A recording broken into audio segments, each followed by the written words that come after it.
Have you ever wondered why some people are so stubborn and don't want to accept your point of view?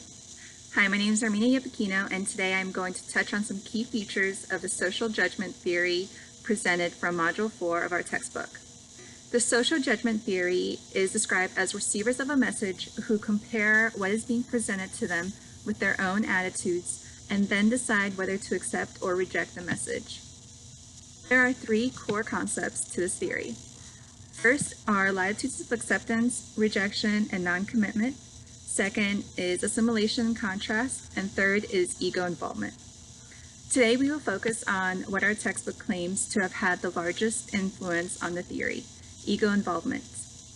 Ego involvement has two parts, highly involved and less involved individuals.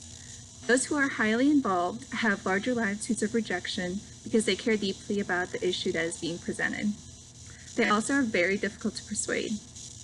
Highly involved individuals view events to match their own beliefs and attitudes, which is called selective perception. Social judgment theory is not always about those sensitive topics like politics, global warming, and animal cruelty. It can be about everyday topics like Facebook, football, clothing, makeup, etc. We all have something we have strong attitudes towards. An example of a minor topic is ear piercings for girls at a young age. My daughter was 8 months old when I got her ears pierced. Her pediatrician's office, a doctor, and a nurse performed the piercing. They did a physical screening to ensure that she was completely healthy, so they checked for ear infections, breathing complications, or any illness that needed to be dealt with. I was so nervous to post pictures on social media. I decided to brave the criticisms and post. My friend reached out to me and asked why I did it at such an early age and didn't wait until she could voice her own opinion so she could tell me if she wanted to get them pierced or not. I explained to her that I had mine pierced when I was 3 months old, that it was part of my culture, and she was completely healthy and it was done in a safe environment. Last week, her 11-year-old daughter asked me when we pierced my daughter's ears. I told her, and her daughter told me that it wasn't fair because she just got hers done last week and it hurt her badly.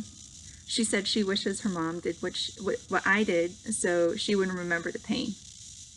Now that I have shared my experience with you, I will make some inferences. My friend had a strong attitude about ear piercings at a young age, so when I presented my beliefs to her, she countered with her own beliefs.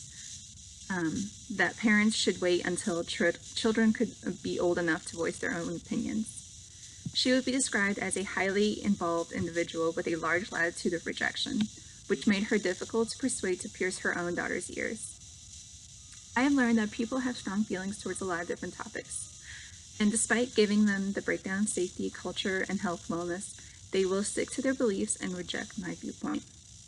I struggled with dual feelings of doing the piercing for my daughter. I did not want to inflict unnecessary pain. I especially did not want to be classified as an evil mother who harmed her child, and I was also afraid of the media remarks. In the end, I stood firm to my choice to get the pain over with for her while she was still young enough to forget about it.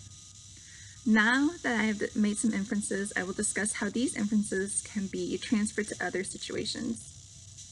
People will judge you if they don't agree equally about an issue with you. If they are open-minded, they will be blind. If they are not open-minded, they will be blind to any argument you present.